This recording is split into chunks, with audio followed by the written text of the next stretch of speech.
Hello there. Hello, everyone. Welcome to Chatting with Chaplin. Forget about Doug. We only care about Chaplin This here. is my house! It is Chaplin. Please remind Doug of that. No. He does, trust me. I know it doesn't look like he says much when he's in my lap, but when he's anywhere else, meow, meow, meow, he's a whiner. Bring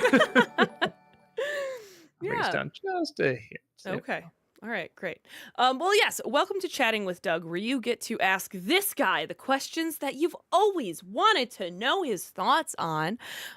We do have a lot of questions already coming in on both YouTube and Twitch, so let me get to the rules so that we can start answering your questions here. First and foremost, we give priority to the bit messages and the super chats, since that is some real world money spent. Towards the end of stream, we hope we'll have time for highlighted questions from Twitch or other random chat questions on YouTube, but we cannot guarantee that we're going to get to those. We are trying, I promise. If you do have a question like that, with a regular chat question or a highlighted question, save them for the end of stream, because we don't have the ability to scroll back up and check out stuff that happened for like 2 hours ago. With that said, please don't repeat yourself over and over again in chat. You can get timed out or even banned if you're going to continuously do it. So please don't do that. On the YouTube side of things, we prioritize super chats that are $5 and over. We just have a large volume of questions that are coming in, and it's a way that we're able to prioritize the questions and still hopefully have time for the not paid questions. Also on the YouTube side of things, don't worry if you see that your super chat gets unpinned from the top. I have a list. It is very rare that we actually miss a super chat or a bit message. Just need to have some patience, because sometimes it can take us over an hour to get to the question. So just have some patience. You don't need to repeat it. I just feel bad when you pay more money to ask the same question. You just don't realize that there's a list. We have it here. We'll get to it. I promise. Well, I can't completely promise. Sometimes we do miss it every now and then, but Very rarely, though. very rarely. Please watch the length of your questions and comments. The longer it is, the faster I have to read it, the less likely it is that we are able to get the point, and we do not have time to repeat it. So short and to the point is better. That also applies to parts of messages. If you absolutely must break your message up into multiple parts, please keep it to 3 absolute max. Once again, we just tend to lose the point if you're on part 7 of 12, and we don't have time to figure out what you're talking about anymore. So 3 parts, absolute maximum. Also, please keep it to 1 question per bit message or super chat. It just doesn't feel fair if everyone else is asking 1 question and then you come in and you're like, all right, hi, 4 questions for you. If you do have a long message or multiple questions, I do reserve the right to whittle it down and summarize it, or just ask one of the multiple questions that you've asked in your message. No spoilers. I was gonna say, I feel like I missed something, and then I remembered. No spoilers, please. Not everyone has had a chance to see the latest and greatest that's out there in cinema or TV. So please don't give us any spoilers. Yeah, we just would appreciate that. Don't be that person. Okay? Don't be that person. I think that's it then. Think we good. All right. Fantastic. Let's do it. Nerdy, thank you for the 500 bits. NC review on The Nut Job. Oh, yeah. Do enough people remember it? I mean, no, I'll remember so you don't have to, but really, do enough people remember it? It was like a big deal when it came out. And then I haven't heard anyone discuss it, but maybe that makes sense to do. I'll look into it. Maybe people are nostalgic for it now. I don't know. I'll write it down. Alexander, thank you for the 500 bits. What are your thoughts on the William Friedkin film Sorcerer? I don't think I've seen that one. Let me look it up, because I do remember sometimes, like, I would start a film by some directors I like, and I'd just be like, I'm not getting into this, but like, yeah, I feel like I've heard of this one. I have not seen it. I do remember somebody talking about it, saying it was really good, And something about like the cover and the name, I'm like, I don't know. And I just sort of poo-pooed it. But now I'm like, yeah, I should check this out. Actually, this looks like a movie I would like right now. Like I'm at the age and time in my life to like it. Now watch, I'll hate it, but still, I'll try to check it out. At Movies, thank you for the 500 bits. In honor of Michelle Trachtenberg's untimely passing, could you do a Disney-cember for Ice Princess 2005? Goodness, I forgot about that movie. Oh, gosh. I'll put it down. I've never seen it. We were talking about it a little bit before the stream started. I'm not super familiar with her stuff, even though she's popped up in things, but I never. A lot of the big things I should see, but I haven't. I never did see Buffy. I never saw like Harriet the Spy. Was it Gossip Girl? Was another one. Yeah, I just haven't seen these things, but still 39. That's very young, so that's always very very sad to hear. But I haven't seen that movie either. I guess it would make sense to see it this year since she passed. So yeah, I'll try to check it out. Sailor Aaron, thank you for the 500 bits. Also, Doug, thank you so much for the beginning of this month for reviewing my all-time favorite Disney animated movie, Beauty and the Beast. I love this movie, and it was my late best friend, Mrs. Liz Fave Disney Movie 2. When it was re-released in theaters in 2011, I got to see it in 3D with her, my mom, and my big sister, Megan. They had it in 3D? That's weird. I guess everything was in 3D at that point. Yeah, no, it's always great when you can revisit stuff and be like, yeah, man, this is still like not only does it hold up, it holds up in a way you don't quite remember. Like, oh, like this is kind of otherworldly and really embraces the fairy tale aspect that like in a way movies really don't nowadays. So yeah, it was really, really cool to see. Dave's Dragon, thank you for the $5 super chat. Didn't Nostalgia Chick already review the Lord of the Rings films? Why review something that has already been reviewed? I mean, God, when you look at the critic list that all critics have of what each one is going to review, I mean, we've broken that rule so many times. Rotten Tomatoes should be outlawed, clearly. The little percentage, that means more than one critic reviewed it. Yeah, no, I think so. I will say this. What I usually try to do is that if somebody's reviewed something and I'm like, I have nothing to add, I have no unique point of view, nothing else that I can really bring to it, I try not to. And with Lord of the Rings, I would always do like top 11 dumbest Lord of the Rings moments or reviewing the Bakshi Lord of the Rings or something like that. So I'd always talk about it. And then finally, I'm like, why don't I just do all the movies? Like, enough time has passed. I think people like looking back, so many years later and being like, yeah, how do these hold up now? Like, with enough passage of time. So, yeah, no, I'm excited to do it. I already got the first one down. I'm editing the second one. And this also means I have to see the third Hobbit movie, which I'm not looking forward to. I've seen the other two. I like the first one. I did not like the second one. Everyone says the third's the worst. So that won't be fun. Alexander, thank you for the 500 bits. Have you had the chance to watch Paddington in Peru yet? And if so, what'd you think? No, I'll probably just stream it. I hear it's good, but it's not something that like demands to be seen on the big screen or anything. So I'll probably just stream it, but I hear it's decent. JL, thank you for the 500 bits. Doug, do you really not like Mighty Morphin Power Rangers, the movie? Is it that big a shock? It's like the Citizen Kane of Power Rangers movies. No, but it's not horrible. I don't like Power Rangers to begin with. I was completely the wrong mindset. I guess even the wrong age. The minute we saw the first episode, Rob and I look at each other. It's like, well, this will be gone soon, and it's still going. So yeah, shows what we know. Movie Mike, thank you for the 500 bits. Heather, in Cowboy Bebop, how would you rank the 4 main characters? Oh man, why do you gotta do this to me? That's rough. I'd probably put Faye first for me. Let's go Faye, Spike. This is so hard. Ed, Jet. I hate putting Jet last. Jet is such a good character. Why are you doing this to me? I was gonna say when I was thinking about like, yeah, I might put Jet last. It'd be a toss up between like, I might switch Faye. Yeah, that'd be rough. Yeah. That'd be really rough. They're all so good.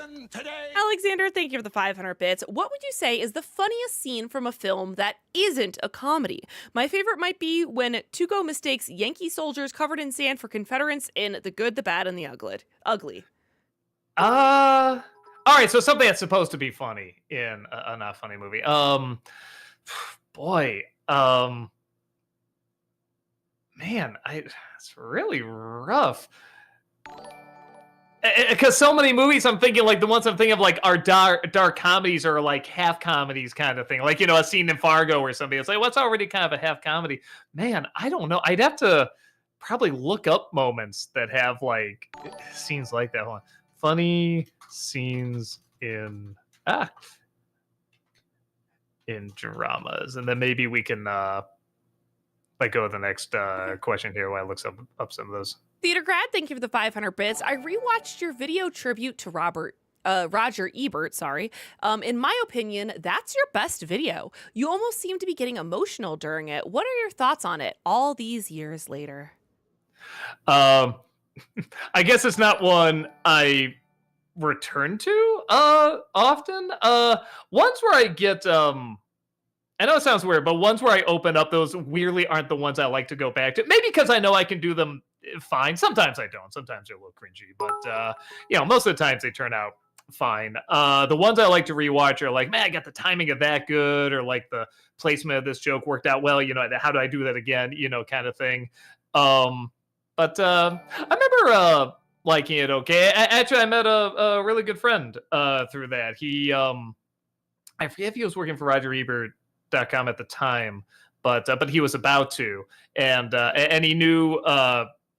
Man, I can't remember. He was a movie critic that like saw that video, was already a fan, and said, "Hey, I'm actually going to the memorial. Would you like to come with?" I mean, like I never met this guy before, but he was really sweet, and we just met up. We've been good friends ever since. So honestly, when I think of that video, I think of meeting a really good friend through that video. So yeah, guess it's kind of a happy memory that comes from it. Dave Johnson, thank you for the $5 super chat. Are you reviewing the theatrical or extended editions of Lord of the Rings? There's a big difference, especially with Return of the King. Yeah, so I talk about the extended ones, but I'm reviewing the original. But I do constantly talk about the extended versions throughout the videos. And I'm sorry, I can't find anything online for the funny scenes in dramatic movies. So I'll just say the one that popped in my head is in Dick Tracy, which is a goofy movie, but doesn't have a ton of like laugh at the scene moments. I just love, I think they suspect the piano guy, like they're questioning him, and he's just the piano player, and he goes away and he looks at, the Al Pacino villain. He says, "Should I follow him?" He says, "Follow him where? To the piano?" I just remember that getting a big laugh because we weren't laughing much at this movie, but that got a big laugh. So I don't think that's the biggest one. That's the only one my brain's thinking of right now. So I'm so sorry. I can't think of better ones. Talons of Water, thank you for the $5 super chat. While we've heard your opinions on SpongeBob, Avatar The Last Airbender, and Ren and Stimpy, I'm curious, what are your real thoughts on other Nicktoons that you've watched? Well, I did do a video a long time ago on Nicktoons. But again, I think that was like the first theme month, so I'm sure, I'm sure they're exaggerated. But Doug, I never got into, and it wasn't just because I had the same name, and I was made fun of it for that. But I think every kid named Doug was. That's not a big deal. The creator's daughter reached out to me and was very, very kind. It was like, just so you know, a lot of people named Doug said they were made fun of too. I'm like, oh my god, it's fine. It's a bit. Don't worry about it. But what are the other ones? Rugrats was fine. I never quite got obsessed with it, as much like to keep it running for so long, but it was okay. What's some of the other ones? You didn't watch Hey Arnold? I only saw it like in passing, so I didn't know it was like, again, defining like a generation practically. I'm trying to look up. Right, I feel like a lot of them are kind of past your time. Something like Wild Thornberries and that was past my time. Invader Zim was Nick, wasn't it? Yeah, so I saw some of that from for Darktoons, and I did really like it. Yeah, looking these over, I did like Real Monsters. Like, it wasn't great or anything, but I'm like, this is pretty creative and kind of cool. And Rocko's Modern Life I thought was a lot of fun. It definitely kind of felt like Ren and Stimpy light a little bit, but looking back on it, I'm like, no, this has enough of like its own unique identity. It definitely borrows from Ren and Stimpy, but is definitely its own unique thing. So yeah, I think that's about it. That's about all the ones I can comment on. Alexander, thank you for the 500 bits. There are some quotes in Ringo I'm impressed that they got away with, such as, "If I see your face again, I'm going to slice it off and use it to wipe my unmentionables." Mm-mm. Well, I mean, so the movie's PG. In my opinion, that's what a PG rating is for. Like that makes sense for that. That movie should be PG. Um, Other ones, like I said, like the Inside Out movies, I still don't know why those are. Why is Frozen PG? Why is Frozen 2 PG? Like that's ridiculous. Trip Corey, thank you for the $5 super chat. I know you say you don't like the Flintstones, but I just want to clarify, you have actually seen the original 60s show. Oh yeah. Oh, I grew up with it. I mean, as a kid, I loved it. I mean, like a little kid. But it's one of those where you look back, and here's the thing: it's very influential. It's a super influential show. Anytime they have to use like the animals as like appliances, that's funny. Like that stuff's good. And it's harmless. It's totally harmless. But yeah, I just don't think it's that entertaining. It's more entertaining on a let's see how they made this possible to do primetime animation, a weekly show back there, which is very obvious now how they did it. But even now looking back, it's like, oh, that's cool. Like seeing how they cut the corners there in a kind of a clever way, but also an obvious way. But nah, it really never made me laugh. I'm sorry. Which Twitch is Twitch. Thank you for that 8-month subscription over on Twitch. Welcome back. Appreciate that. I have an idea for how you could bring back Untitled Review Show. Use the format for when you want to review older movies, whether they're a few weeks or a few decades old, but you don't want to dedicate an entire NC episode to it, and that way you wouldn't have to rush the writing or editing to meet a particular deadline.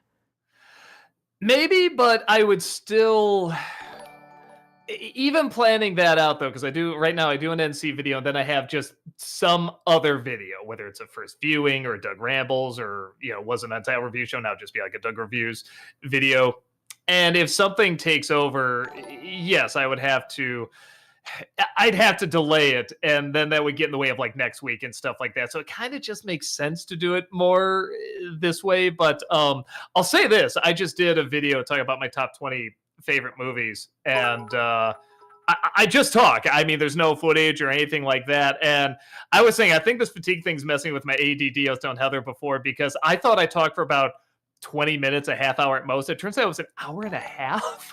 So I'm like, and I haven't had that before, and that's been happening more and more. So I'm like, okay, I think it's really like messing with my ADD more. But I guess what I'm getting to with that is that I can ramble pretty good. I can talk and make something pretty entertaining without, with very little dead space, pretty well. So and it seems to get about the same amount of numbers. So I think it's okay. I'm gonna miss that format. I like that format, but people like to hear me ramble, and I'm very good at rambling. So give the people what they want.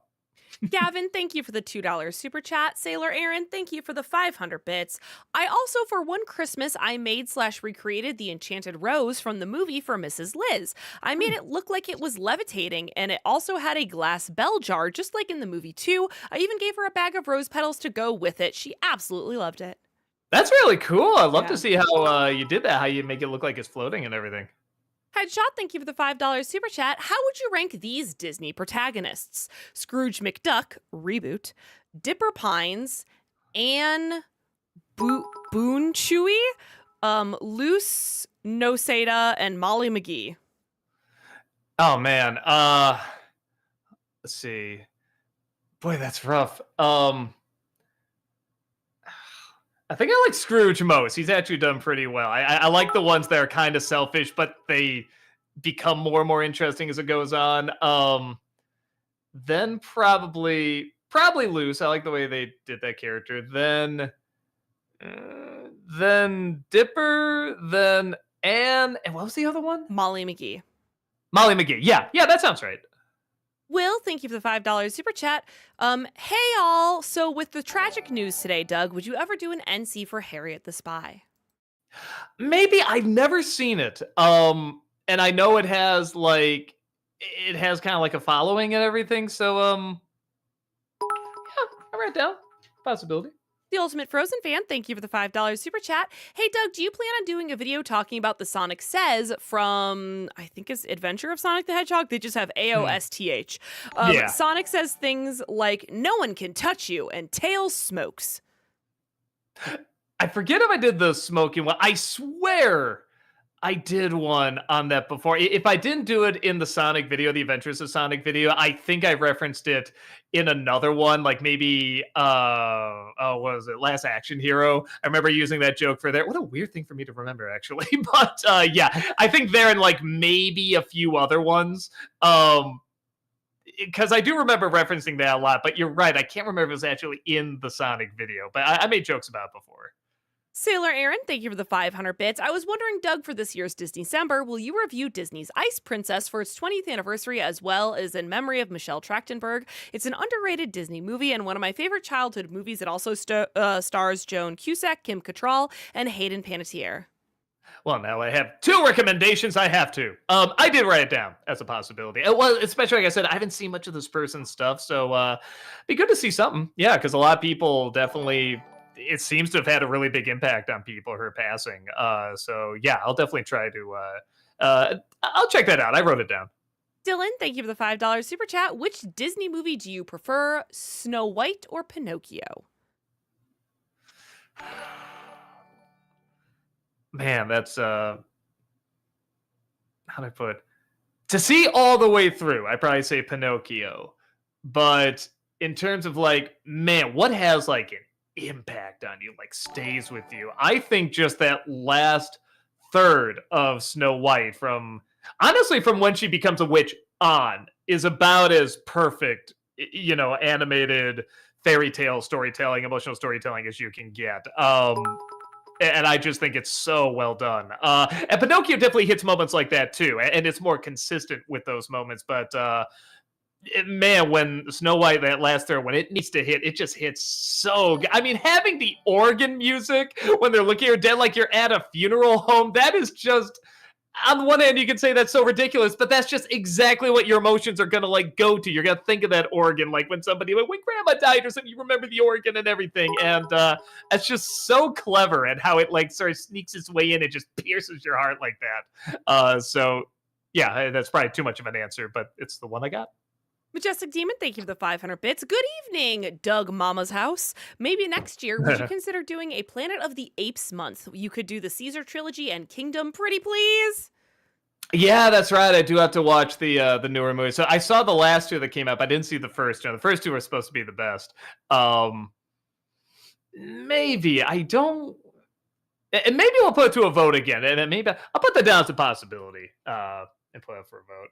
At Movies, thank you for the 500 bits. NC for the Great Race. In honor of its 60th anniversary, I'd kill to see your Professor Fate impression, and maybe Heather as Natalie Wood.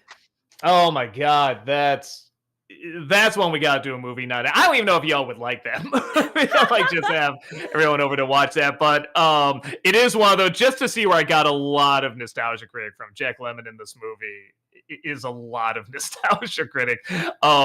It's like one of mine and Brad's like favorite comedy. Rob's too.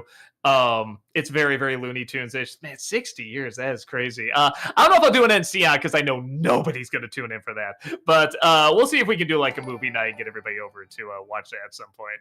Matt, thank you for the $5 super chat. I started watching the Nostalgia Critic in 2012, 23 years after the release of unrelated Belgian techno anthem Pump Up the Jam. Good to know. Coincidence? Yes. JL, thank you for the 500 bits. With more classic shows and series going to streaming networks and YouTube, is this a sign that cable is dying? Feels like it. I mean, I haven't had cable in a while. I will say this: there is something fun about going to a hotel and seeing cable again. It's like, oh yeah, I do kind of miss this, just kind of flipping through the channels and stuff. But I do prefer having some. I'm in the mood for this. I can watch that right away. Like it is pretty convenient. Like because we watch stuff in the morning and then we watch stuff at night. And it's whatever day you've had. It's nice knowing you don't have to spend extra time to look for something. It's just I can go to the thing I want right now. But yes, I do kind of miss that variety of you just have to watch whatever's on and you might discover something new that you didn't know you're looking for. Maggie, thank you for the $10 super chat. If you've watched The Wedding Singer, one cool fact about it is Billy Elmer, the fat guy during Love Stinks, is a comedian and longtime friend of my mom. He's one of the funniest guys that I've ever known. I remember liking them, but it's one of those where it's like, yeah, we all know the plot, we know what's going to happen and stuff like that. But the main actors are very charming, and I thought it was funny. I thought there's some good laughs in there. So yeah, I remember liking that one. Deshaun, thank you for the $5 super chat. Doug, are you a fan of epic rap battles of history? And would you ever consider guest starring in a rap battle one day? I haven't watched them in a long time. I didn't even know. I've really been out of the loop. I didn't know they were still going. That's awesome, man. That's fantastic. That's another one that goes really far back. I've seen a couple. I remember really liking them. Like they were really, really well put together. But I haven't watched them in years. I mean, if they asked me, sure, because I remember the ones I saw were really great. But yeah, I haven't watched them in a really, really long time. So I have some catching up to do, I think. Sean, thank you for the $5 super chat. Have you seen the 80s comedies Easy Money and Rodney Dangerfield? Oh, sorry, with Jesus Christ, Heather. With Rodney Dangerfield and Spies Like Us with Chevy Chase and Dan Aykroyd, and if so, thoughts? I saw Spies Like Us a long time ago. I remember being all right. I don't remember having any strong feelings about it. Easy Money, Rodney Dangerfield's in that one? Like, then maybe I'm thinking of a different movie. No, that's the one. No, I guess I haven't seen that one. I'll have to check it out. I do like when there's a good Rodney Dangerfield movie. It is a lot of fun. So if that's one of the good ones, yeah, I definitely have to check it out. Movie Mike, thank you for the 500 bits. And Treasure Planet, what do you think of the scene where Silver and Jim say goodbye? Oh, I liked it. I thought it was pretty well done. I like I like when a kids movie does that kind of double talk and they know the kids will follow it.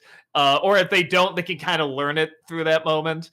So, just more. If he just doesn't belong here, it's not his world. I thought that was pretty well done. Their relationship, I think, really was the heart of that movie. AOTV Productions, thank you for the $5 super chat. You mentioned once you love Smokey and the Bandit. Did you know that pretty much the whole film was improvised? Not the whole film. That can't be. I would trust that a lot of it was, or at least large sections were.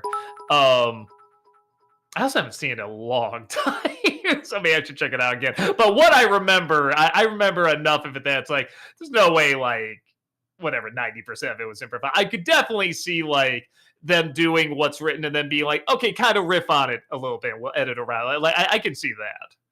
Superdroid, thank you for the 500 bits. You said you didn't like Keanu Reeves' early movies. Did you like him in Speed? To me, it was his first great performance, and what's your opinion on the movie itself? The movie's a lot of fun. Reeves is fine. It's still a little hard. A lot of it's the voice. I'm not gonna lie. Like, yes, it is the acting. It is kind of the, no reaction and stuff like that, kind of the stoner thing. But just you're listening to a guy who sounds like this, on the butt. There's a bomb on the butt. Like, it just sounds a little funny. I don't remember him being bad. It's not one I remember him being great either. Like now he's really great. Like, he is legit really talented in a lot of it. I mean, not just action, but he's really good at comedy. He's really good at drama now. Like he's really coming to his own. It's great to see. I don't remember that being a bad performance. I don't remember being like a great performance either. Gavin, thank you for the $5 super chat. Will you do an NC of Terrifier? Thoughts on the new one revealing Art's backstory? Oh, you mean if the new one's gonna reveal his backstory? Because I still don't think they have really. They're only kind of hinting at it. I've talked about it.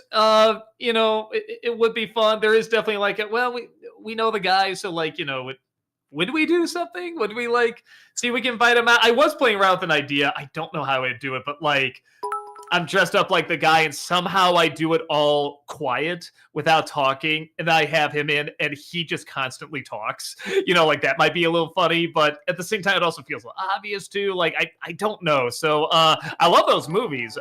That's also a thing too. I don't know how much I can bring to it that like other people have already brought to it. And Brad did really good reviews of them too. So must stop. So definitely check those out. We'll see. I don't know the way to go about it yet.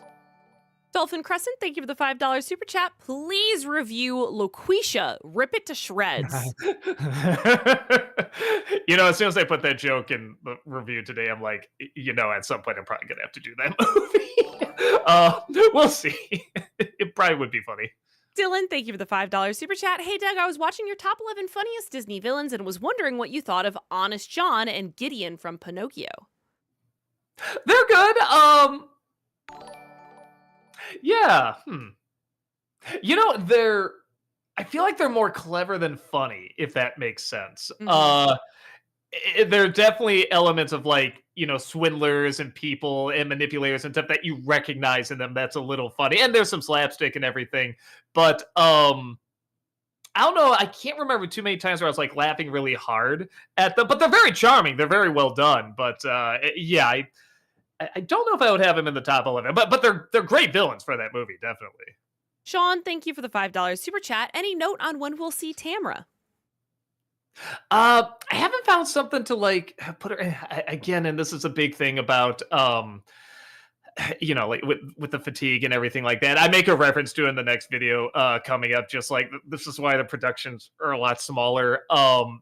It is trickier, not just from a planning and shooting, directing, and all that, but even writing is a little trickier when this thing kicks in. But I'm trying a new diet. It's been working pretty good the past few weeks, so maybe that'll change. Maybe it'll start to turn around again. I'll start to be able to do bigger productions now. But yeah, I mean, right now I have to just stick with the cast I have and the small props. I mean, I haven't done a bigger shoot in a while because this is just still sadly taking a bit out of me. But hopefully down the line we'll get to that point again, and we can bring in other actors and stuff like that outside of what we have. I love our group, but obviously it's nice to reach out and use other people too. JL, thank you for the 500 bits. Say what you will about the Mighty Morphin Power Rangers film, but it felt like they were at least trying to make something good. Sure, okay, I'll give you that. There's not a sense that it's only trying to sell you is something. There is a sense that they're trying to make a movie. You're right. There's a beginning, middle, and end. It's going very much like, if I was very much like a movie, well, we have to have this scene here because this is kind of what movies do. We have to talk about how much Zordon has really been like a father to us, even though there's never been anything fatherly this character has done in the movie or in the show. But it kind of feels like that's what should happen in a movie like this. So I see that. I get that. There is a sense to make the production a little bigger and everything. I kind of remember in the sequel, it felt more like a commercial. We're only doing a commercial here, just kind of bare minimum. But yes, I will give it that. There is at least an attempt to be more cinematic. Adriana, thank you for the $10 super chat. Have you thought of reviewing Stand By Me or Now and Then? What is Now and Then? It sounds familiar. Now I'm not sure. It sounds really familiar. Now and Then. That is a movie with Christina Ricci, Demi Moore. Oh, okay, yeah, this is the one with the the flashbacks. I never saw that one. I heard mixed things about it. But Stand By Me is very good. I feel like I did that in the top 11 Stephen King movies, and it's another one. I don't know what I can add to it that everyone else hasn't already talked about. So if you want to know my thoughts real fast, yeah, just see the top 11 good Stephen King movies. Matt, thank you for the $5 super chat. It's a trap.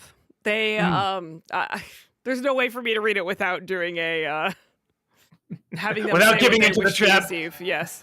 We really need a general Akbar puppet to just bring up and just go, it's a trap. Yeah, I should add that to my soundboard. I should add that to my soundboard. That's a great idea. Jacob, thank you for the $10 super chat. Evening, Doug. I just saw the new Stephen King movie, The Monkey. Personally, I'd rather rewatch The Langoliers than ever watch it again. You might have a good opinion for a future Nostalgia-ween episode. I loved it. I will say this. You have to go in knowing that this isn't going to be a typical horror, not even a typical horror comedy. It's very much the comparison I always make is that it's if Wet Hot American Summer was a horror film. It just creates its own weird environment that's very bizarre, very over the top, and it definitely has a lean towards grief and dark humor and all that. But is certainly very, very silly and does not really explain itself or spell itself out. And I'm okay with that. I dug all of it, but I've been seeing a lot of people just being, well, why are they talking this way? Why are they doing this? And it's like, I can see how someone would not get into that totally, but I dug it big time. Invader Zim, thank you for the 500 bits. Heather, you know how at first you watch something and you think it's great until the more you realize how stupid it is, the more you think about it? I will say that Sailor Moon is the opposite for me. The more you think Ah, about it, the more you like it. Indeed, Sailor Moon's wonderful.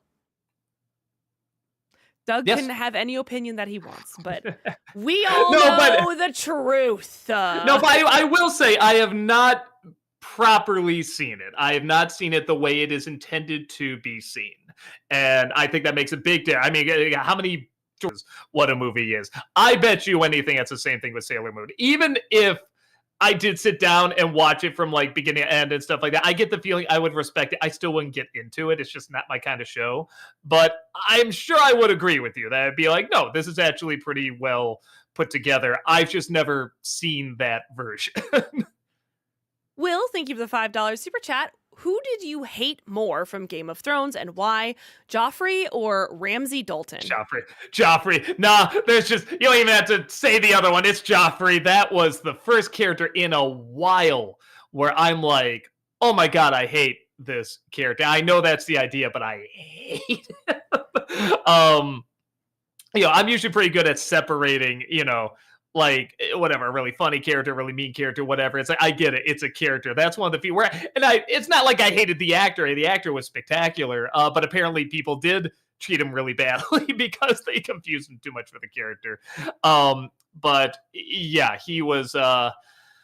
It's not that he was so evil. It's that he was so dumb too. That's what gets me really angry when someone is so unforgivably evil, but so stupid at the same time. There's something about us, like someone so evil but is smart. You can at least admire that when there's nothing to admire about a character. It's just pure luck or like, everything was given to this character kind of thing. Like that's where I'm like, oh, that gets under my skin because I think everybody's seen a person like that somewhere in real life. AOTV Productions, thank you for the $5 super chat. What are your thoughts on the cult classic film They Live?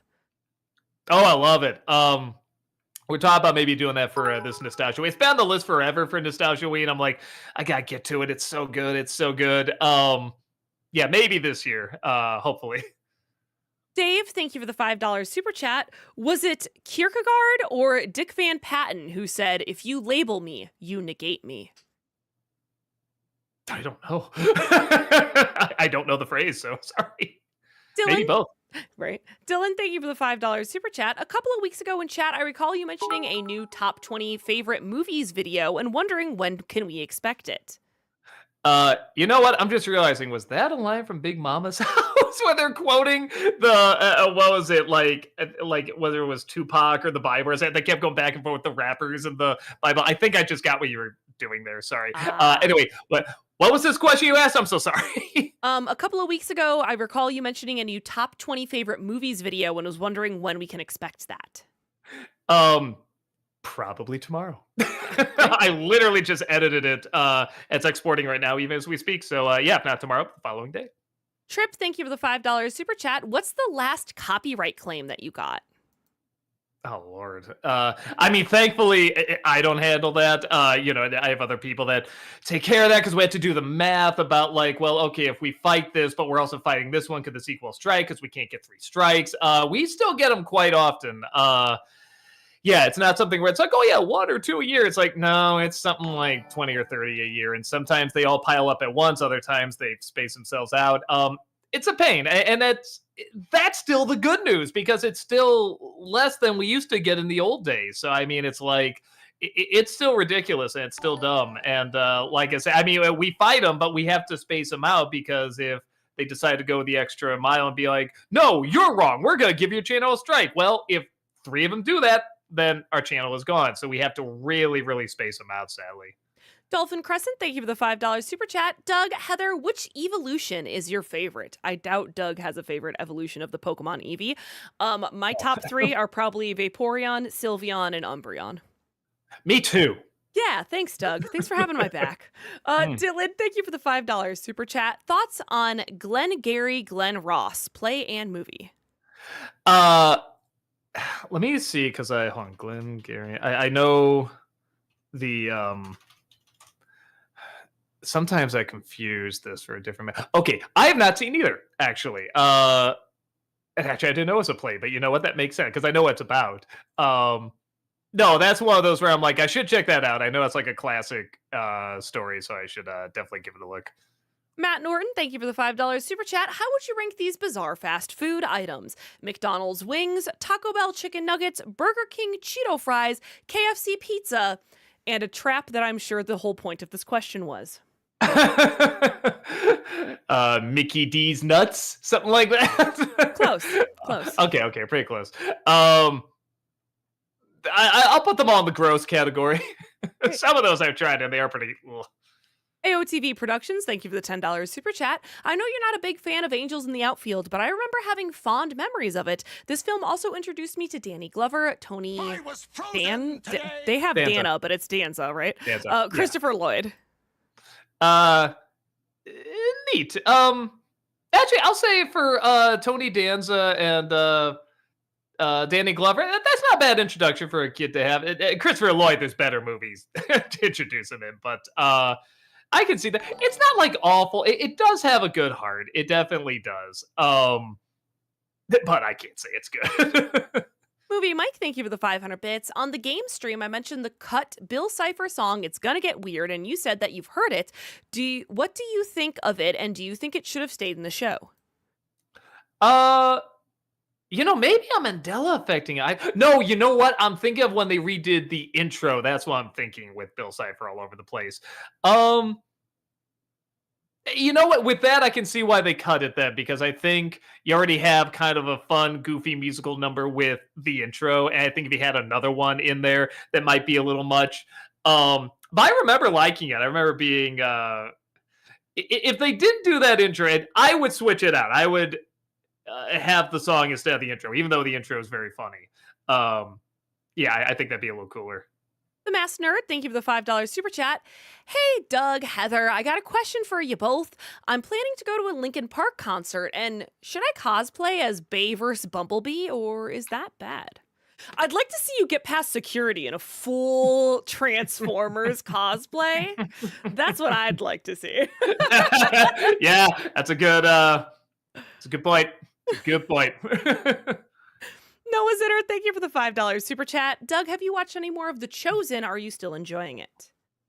No, not yet. And the funny thing is, my wife just brought up, like, oh, we should probably put that on again. I'm thinking, like, yeah, it's probably time because we are at that point again. We're kind of looking for stuff to watch in the morning. We just keep watching Catfish. We're just like, I mean, it is weirdly entertaining. But yeah, it's one of those things. It's like, yeah, I could probably. I think she's got to open up the Bible again, read some of that again and stuff. So it's like, yeah, man, maybe we should get back into that. I think we're on season 3. James, thank you for the $5 super chat. What are your thoughts on the Captain Underpants movie? Tamara saw it because she was going to see The Mummy, but realized it was bad, but I loved this. I thought it was very funny, very charming, honestly. For someone that has no idea what the books are like or even what the story was, I went in completely blind, and yeah, I thought it was very charming, very funny. I mean, it's not like amazing or anything, but I was like, yeah, no, a lot of humor. I thought was very, very clever, and I had a good time with it. Loopy Shot, thank you for the $5 super chat. It isn't easy to deal with awkward questions and trolls, so please give the two of yourselves some pats on the back. Pat them, I say! Well, I will pat Heather on the back because I think she works a lot more than Thank I you. do. No, you're doing great too. I can't quite pat you, but there we go. Sean, thank you for You can rub my head. yeah, right. Thank you for the $10 super chat. Thoughts on the BoJack Horseman episode, The Old Sugarman Place, in which BoJack goes to his grandparents' house and fish out of water, the one that takes place underwater. Oh, that's right. Okay, that's all you need to say. The underwater one. I liked it. I especially like the reveal at the end, which I guess if you really thought about it, you could see coming, but was still pretty good. Yeah, again, I love the way they work in some dramatic, a lot of heavy dramatic elements, but then just such silly, stupid humor at the same time. They just balance that so brilliantly. Brady, thank you for the $5 super chat. Have you checked out a show called Cold Case? If not, it's on Max if you want to check it out. Why does that sound familiar? That's a Cold case. long running crime series, isn't it? I Or am I thinking of something guess. else? No, well, it looks like it. Boy, I guess not. Maybe I saw it advertised before, and for some reason that rung a bell. I don't know, but no, I have not. I will try to check it out. Jacob, thank you for the $5 super chat. Of the two villain roles that you wrote for Rob, Chuck Jaffers in Suburban Nights and the Executor in To Boldly Flee, which one did you like him best in? The executor, I believe is Sorry. It's rough because one is a really fun impression, obviously doing Ian McDermott, but the other is just his own kind of creation, and I thought he really had fun with. That's the first time he grew like a full beard, I think, too. So he really dug that. Man, that's fun. I like Chuck Jaffers as a character, but I think his executor character made me laugh more. White House Films, thank you for becoming a member over on YouTube. Appreciate that. Thank you. Kevin Lane, thank you for the 10-month membership. I almost said subscription over on YouTube. Welcome back. Appreciate that. Thank you. I hope you both watched season 1 of Has Been Hotel and both seasons of Hell of Boss because I want to know what your predictions are for season 2 of Has Been Hotel and season 3 of Hell of a Boss.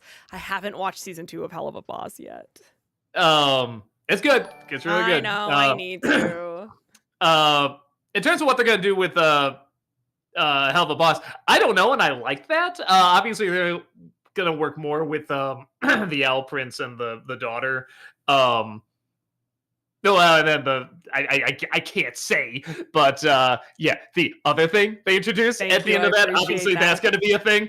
But and then with Has Been Hotel, I think it's just going to be a matter of kind of the same thing. You're going to work with the relationship they set up there with the character coming in, and then they're going to try and they're either going to do they're either going to top this season with a big battle at the end, or they're going to end it with a really big to be continued. That just has like like one of those I can't wait for that kind of thing, or both. I'm assuming it's going to be probably the to be continued because they know now the audience is there and they're going to stick around for a while. So that would be my guess. Will, thank you for the $5 super chat for both of you guys. Of the 3 leading men of the ocean films, Clooney, Pitt, and Damon, which one has your favorite filmography? Filmography. Man. Maybe Damon, because I feel like he takes the most risks in terms of the variety of projects he tries. I mean, Pitt does too, but I don't know. When a Damon project doesn't work, it's kind of fascinating. Where when a Clooney project doesn't work or a Pitt project doesn't work, it's like, okay, that didn't work for the reason I think of it. When a Damon one doesn't work, I'm like, I'm intrigued by this. Movie Mike, thank you for the 500 bits. Who do you think is the better Spider-Man? Josh Keaton from Spectacular or Yuri Lowenthal from The Games? That's rough because the one from the games, I definitely accept as grown-up Spider-Man. I'm always gonna have a lean towards grown-up Spider-Man because I'm so sick of Spider-Boy. But with Spectacular Spider-Man, they do just give you more time to get to know him, and they do him growing up very, very well. So I don't know. I guess when I think of like an image, who's under the mask? Who do you see when you take the mask? I probably would say the one from the games. Andrew, thank you for the $10 super chat. Hey, Doug, what was your reaction to the opening of the Ark scene near the end of Indiana Jones, Raider of the Lost Ark? Oh, well, I saw it when I was a kid, so of course it was which is great again because it's only PG. Yeah, that is one where it's like I don't care if PG-13 wasn't around yet. That was an R. That was clearly an R-rated movie. But after that, I thought it was awesome. I think it's like when you're a kid, especially when you're raised religious, you're like, oh, okay, I'll remember that. And then when you get older, it's like, oh, yeah, this is like, that's the idea. It's like B movie stuff. So it's fun going back and watching those and having a different experience, but enjoying it for a totally different reason. AOT TV Productions, thank you for the $10 super chat. Michael Caine was paid $1 million for Jaws and used it to buy his mom a house. When someone told him the movie was awful, he said, I haven't seen it, but I've seen the house it bought my mother. That's a good answer. Well, David Cross does that a lot too. When people bring up like, "Oh, you're a great comedian now. You're in Chipmunks and stuff like that," and he'll just say, "It's like, but I have a house now." It's like I can't be mad at something that A, wasn't made for me. It's made for little kids, and B, bought me a house. And it's like it's totally fair. Like that is the industry. With that said, he did go on record saying Chipmunks 3 was the worst filming experience he ever had in his life. So that's kind of fun. But because he was in the stupid bird suit the whole time and he just said the direction wasn't good. But he remembers having a good time on the first Chipmunk movie too. So yeah, I think Dante Bosco would talk about this a lot. He would say it's not always the end product. It's like, yeah, you say all the time, it's the journey, but it really is an entertainment because especially as an actor, you have no idea if this is going to turn out well or not. You're hoping with the people attached and the money attached and the company, but you never really know. So you go in just like, well, this is fun. I get paid to do this. This is amazing. And if you go in with that attitude, then you're doing it for the right reason. JL, thank you for the 500 bits. What do you think of Ivan Ooze? He was okay. I actually think he's an okay film. I'll say this. With Rita, was it Zed? Lord Zed, is that the bad guy? On their own, I mean, Rita's kind of funny. The way the lips does, and they're yelling like that. That is a little funny. But when they put them together, kind of like a couple, that was a little funny. That was actually pretty enjoyable. And Ivan Ooze, I kind of feel like was, I don't know, Grandpa Munster coming in, interrupting that relationship. And he actually has some good lines. And yeah, what do you expect? He's Belloc. He knows what he's doing. Future movie actor, thank you for the $5 super chat. So for Lord of the Rings month, in addition to NCs for each film in the trilogy proper, what are the other movies getting reviewed? 3 Hobbit trilogy movies too? Yes, I'm going to do one video that talks about all the Hobbit movies, and that means, sadly, I have to see the third one. Invader Zim, thank you for the 500 bits. Hear me out. Padme should have been the main character in the prequels. She seems to be the driving force of the story. Her journey could be starting out as a young, naive queen in the first movie, to trying to fix the corrupt Senate in the sequel, to starting the rebellion in the third. And yes, there's a deleted scene of her starting the rebellion. As someone that after seeing the Clone Wars show, thinks that character is totally fine, even going by Clone Wars and everything, I get wanting to give her more attention and everything, especially to focus on the diplomatic side, and that's very important. But it's Darth Vader. If you were told you're going to see you're going to go back in time with Anakin Skywalker before he was Darth Vader, we're going to focus on Padme. I don't know how well that would work. Kevin Lane, thank you for the $5 super chat. Doug, once you're done playing Batman Arkham Knight and its DLCs, would you please play Detective Pikachu or Batman Arkham Origins? I'll put it down. I don't know if we had. Wait, what? I forget. We talked. Did you play Detective Pikachu before? I have not played Detective Pikachu. Okay. Do you think we should look into it? Do you think it's fun to put it as a possible voting? We'll put it down as a possible. Because I know it's different from the other Pokemon game. I never played a Pokemon game, so it's like that might be funny if that's like the intro. We'll put it down as a possibility. Jace, thank you for the $10 super chat. I guess we'll have to wait until next February for a Tropic Thunder review. Warm Bodies was the horror rom-com you were thinking about last chat. It's my favorite take on Romeo and Juliet. Maybe a review? I don't know about a review. Again, I don't think anyone would click on it. And I liked it. I don't know if I could, again, bring that much to it or have that much passion for it. But I don't know. At some point, I'll do Tropic Thunder. That's another one I feel like I have written down. It's like, wait, do I have it written down or did I take it off? I'll put it back on if not. Movie Mike, thank you for the 500 bits. Have you read the plot description of the new Avatar show, Seven Havens? Yeah. I like it's going more into the future because the future from Avatar to Korra was so different. And I like that. I want it to be really different. I want it to evolve and go in a direction I wasn't expecting. And I feel like we go more in the past. There's been so much done with the past. If you go to I don't know, the comics and some of the spin-off stuff. So I like the idea of going more into the future. Everything else sounds fine. Nothing like leaped out to me like, "Ooh, this will be amazing." But yeah, no, I'm down. But that's the thing that stood out the most is that we're gonna go to another generation after Korra, and I'm excited for that because I want to see what they have in mind for that world. Invader Zim, thank you for the 500 bits. I think maybe they didn't realize that their first message went through because it just says Padme should have been the main character in the prequels. I Uh-huh. know it sounds crazy, but hear me out. Part one. Oh, part one. Okay. Oh no. Kevin Lane, thank you for the $5 super chat. When you review Lord of the Rings, The Fellowship of the Ring, please keep in mind the Eagles would not have carried them all the way to Mordor. Yeah, I don't know. They got there before, but I don't know. Politics, I'm sure. AOTV Productions, thank you for the $5 super chat. I know you weren't a fan of the live action Scooby Doo films, but it got Matthew Lillard the role of Shaggy, and he took over after Casey Kasem retired. And he does a Yeah, he great was job. fantastic.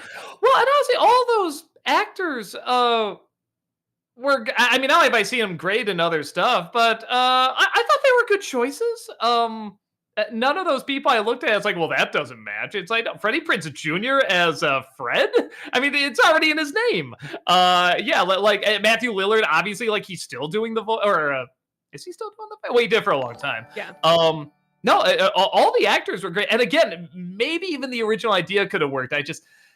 I wonder how much of that is Raja Gosnell's fault because he never directed a good movie, and I'm just like, maybe he did the script bad, and they're like, this isn't gonna work. We gotta make this a kids film. JL, thank you for the 500 bits. Why hasn't Disney tried to post Power Rangers the movie on its service? It's a Fox property. I don't know. James, thank you for the $10 super chat. If you ever have the chance, go to Marceline, Missouri. It's Walt Disney's boyhood home, and there is a whole Disney museum there that is a former train depot. Oh, okay. No, it's fine because we went to a Disney museum in San Francisco, and it was very unassuming because it was just this tiny little building with all these other tiny little buildings, and we went in. We just thought we're gonna be in and out 10 minutes, but you go in. There's all the awards they won, like all the Oscars and everything. It's like, huh. And then you go in. There's this little elevator. You go down, and there's this whole underground level, like that looks like a Disney attraction under there. It's like what the? And nobody was there. Nobody knew it was there. So it was really, really cool. I thought you were talking about that, but it's not. This is something totally different. If I am there, I will definitely check that out. Strider for Life, thank you for the 500 bits. I'll say this about the old Batman series. It had good cliffhangers that made you want to watch the next episode. Oh no, are Batman and Robin gonna die? I gotta tune in tomorrow night to find out. Well, again, that's what's fun about watching as a kid. You're legit, how are they going to get out of this? What clever way are they going to get out of this? And as an adult, you're like, what stupid way are they going to get out of this? So it really is fun watching that show as a kid and then as an adult and just enjoying it the exact same amount, but for totally different reasons. Future movie actor, thank you for the $5 super chat. God rest Michelle Trachtenberg. Big childhood icon of mine. You might personally remember her best as Nona in Adventures of Pete and Pete, Doug. Let me look up that because I was looking up her stuff to see if anything stood out to me. And there's definitely stuff like, okay, I saw that, but I didn't really remember. Oh, okay. Oh, I do kind of. Was this like Young Pete's friend, I think? Yeah, I kind of remember her. Yeah, I'll probably try. A lot of people were saying like, check out like Ice Princess or Harriet the Spy and stuff like that. I'll try to check them out because I mean, clearly she's had like a big impact on a lot of people. I mean, like she's been brought up a lot, so I should probably at least see something she's been in and take a look at the talent she left behind. Sam, thank you for the $5 super chat. Hey, Doug, do you think you'll ever do a top 11 Super Bowl commercial special when Super Bowl 60 comes around? Maybe. I always say I want to do something on the Super Bowl commercial, but then I find like every time I put it off, just more time passes, and it feels like even like I thought I remember like how it went, like when they started to go downhill, and then there's like sort of different interpretations of when it started, and I don't know. I gotta look back on it again. I remember the year Lost World was being advertised. That's just because I just remember everything kind of felt bad in terms of like the advertising that year, and I just remember Lost World was one of them. So whatever year that was, that's what I remember. It was like the first year I was like, these were not good commercials, and they kind of just kept getting worse and worse after that. Adriana, thank you for the $5 super chat. How do you come across fan art of you? Do you seek it out or do people submit them? Oh, people, give Get them them. to us. Mhm. Yeah, Or tag definitely, us on and, social media, and then it gets shown to Doug kind of a thing. yeah, and, it's the coolest thing. It's really, really cool. There's some things you just think, like, when you start this, like, "Man, wouldn't it be cool if this happened? Wouldn't it be neat if, like, whatever, if somebody put you in a video game, or, like, you fight the angry video game nerd, or, like, people do fan art," and just all that happened, and it's just I have no words for it. It's amazing. It's just the coolest damn thing, and, yeah, I really am blown away by it. Like I said, I got to pinch myself. Just can't believe this is my living. It's so amazing. Again, thank you all for that, because that really wouldn't happen without you all. Kevin Lane, thank you for the $5 super chat. As for why three eagles appeared at the Black Gates, I don't know. Perhaps they had a change of heart, or they were convinced it was safe enough. Would would you include that in the movie or the story or something? I don't know. See, that's the thing. I'm sure, like in the appendix of the books, there's like whatever. Every eagle has a backstory and stuff like that. But it's just something where it's like I don't know what. Like in Thank You for Smokey, just no, just one line of dialogue. Thank God we invented the, whatever. It's like I just needed that. It's like, oh well, they can't go there because whatever. I just need one little thing. Movie Mike, thank you for the 500 bits. Since Martin Lawrence was in the movie you reviewed, I was wondering, do you have any plans to review Open Season? I did get the Blu-ray of that because it was either going to be Big Mama's House or Open Season because I'm like, I haven't done a Martin Lawrence movie yet. So yeah, I do have it. Maybe this year I'll get to it. I haven't seen it before, but yeah, I'll get to it at some point. James, thank you for the $5 super chat. Do you think Howard the Duck could have worked if it had been a hard R adult animated film, just with a better story? Well, okay, so it's like could have worked if it was good. Well, yeah, Right. and that's If it basically had a what you're good asking. story, yeah. Yeah, sure. Well, I mean, we've seen like that character's been in like comics and stuff like that, and people have used him in a pretty funny way. Um, I'm sure even with that puppet and say, you could do something like Meet the Feebles, just make it a weird, bizarre, kind of puppet adult comedy. Um, but yeah, with the people they had, aside from the puppeteer, like the effects in the movie were fine, but aside from that, with the people they had, probably not. Invader Zim, thank you for the 500 bits. I know I said this before, but I think every jungle planet in Star Wars is boring, which is weird. It shouldn't be that hard to make those planets look alien. Uh, I'm trying to even think of the jungle planets. I mean, you're probably onto something because I'm sure they just look like jungles. That's the Right. idea. Where you're right, that's where something because we talk about that, the Avatar movie sometimes, and that is something where you need people from like there to step in because it's like, yes, that's the jungle, but it is clearly an alien jungle, and that's where you need like that team to come in and sci-fi it up. Treg, thank you for the 500 bits. Hi, Doug. I don't mean to come across as an impatient fan. I'm just curious about something. I remember you mentioned you were going to make a new top 20 favorite movies list and post it, but I haven't seen it yet. Was it for YouTube members only, or did something else happen? Yeah, something else happened. I got fatigue. But the good news is I literally just got done editing and filming it. So it'll either be tomorrow or the next day. Will, thank you for the $5 super chat. Top 3 favorite Chris Rock film roles. Oh, brother. Man, film rules. I dare say the zebra from Madagascar? Why not? Why He is not? pretty funny. I feel like there's got to be, ones where it's like he's legit. Oh, top 5 is very good. That's a good movie. Yeah, let me see. I'm just going through a whole bunch of it. I guess Everybody Hates Chris doesn't count. Maybe it didn't do as many movies as I thought. I never did see Death at a Funeral. I heard that was pretty funny. Yeah, boy. Actually, looking these over, yeah, I think Madagascar is a good one, and Dogma. He's fine in that, I guess. Treg, thank you for the 500 bits. Since the movie is almost 10 years old now, do you think you'll ever do a review of the Barry Sonfeld movie Nine Lives? Maybe. And you know what? I feel bad because IMDb brought up his producing roles. That's why I was like, oh wow, I thought he was in more than this. It's like, okay, he was. It just wasn't showing the producer one. Yeah, but it still looks like I'd say the ones I said. And Nine Lives, I haven't seen it. I will try to check it out. James, thank you for the $10 super chat. Here's the joke from Jack and Jill you said was the one good one in the film goes as follows. Pacino. I used to race pigeons. No, I'm sorry, that was Brando. Please explain why that is funny.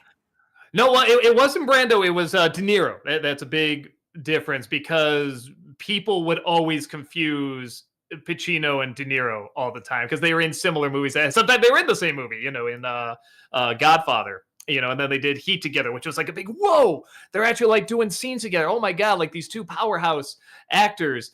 So they would be confused a lot. So the idea that he would confuse himself for De Niro is very, very clever. Dave's Dragon, thank you for the $5 super chat. Possible joke for last Lord of the Rings film, and then Frodo became a penguin. Happy Feet reference. I'll see what I can do.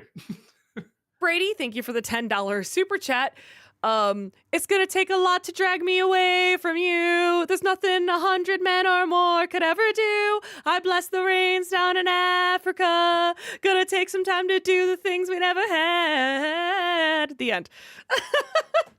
I was like, is that literally just the lyrics to Africa? I swore I was gonna end with, I'm gonna take you to D's nuts. I was like, I feel like there's no trap here. I think it's just the lyrics to Africa. Obro Productions, thank you for becoming a member for 2 months over on YouTube. Welcome back. Appreciate that. What Best Picture nominee are you rooting for this Sunday? For me, it's The Substance or Anora. I gotta look them up. I haven't been to the Oscars for a while. Like I do, I'll look them up like the next day, kind of thing. Let's see. Hold on, Best Picture 2025. Let's see. I did like The Substance. That was pretty cool. Let's see. Acting. Oh, come on. Where's Best Picture, for crying out loud? They should pop up like right away. It should, shouldn't it? Nominations. Timing. There we go. Well, Amelia Perez all the way. Come on. No, God. a lot of these I haven't seen. I do really want to see Nickel Boys. That's one that looked really, really interesting. I guess of the ones I've seen, I guess I'll say Doom Part 2, but again, it's not like gotta be that because I haven't seen most of the others. So yeah, I still gotta check out a lot of these. King Croker, you really got me. If you painted Doug Gold, he'd look like an Oscar. Just paint Doug Gold. There he is. Beautiful. Movie Mike, thank you for the 500 bits. There is a touch of continuity in Gravity Falls I love. While working on the portal, Stan hurts his hand. Any other show would have had his hand be better in the next episode, but instead, for the next couple of episodes, his hand is bandaged. I love that detail. Yeah, the one I love the most is, I guess, in one episode. I think maybe the first episode, I can't remember, but they find like a portal and they throw like their backpacks into the portal or something, and then they run away and the portal disappears. And in an episode of Rick and Morty, again, there's portals everywhere and portals are opening up, and one opens up and you see their backpacks land in the background. Like, what a detail. That is like, it's like, oh, okay, that's like some MCU. Okay, we got to call and make sure these link up perfectly. Like, that was really, really cool. I'm still here. I'm just letting Champlin out. Jace, thank you for the $5 super chat. Your take on the Ryan Reynolds and Blake Lively situation. Hate to admit it, but it lines up with what TJ Miller, The Rock, and Wesley Snipes has said about him. I haven't followed any of it. I know something's going on. I know very, very little. I didn't even see the movie that she made.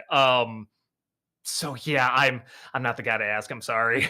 Treg, thank you for the 500 bits. Did you hear about, oh, Doug did, let me tell you, the new upcoming Dark and Twisted, Jesus Christ, Heather, Barney the Dinosaur movie in the works by A24. I think it can either be interesting or too full of itself. Hopefully it's more interesting.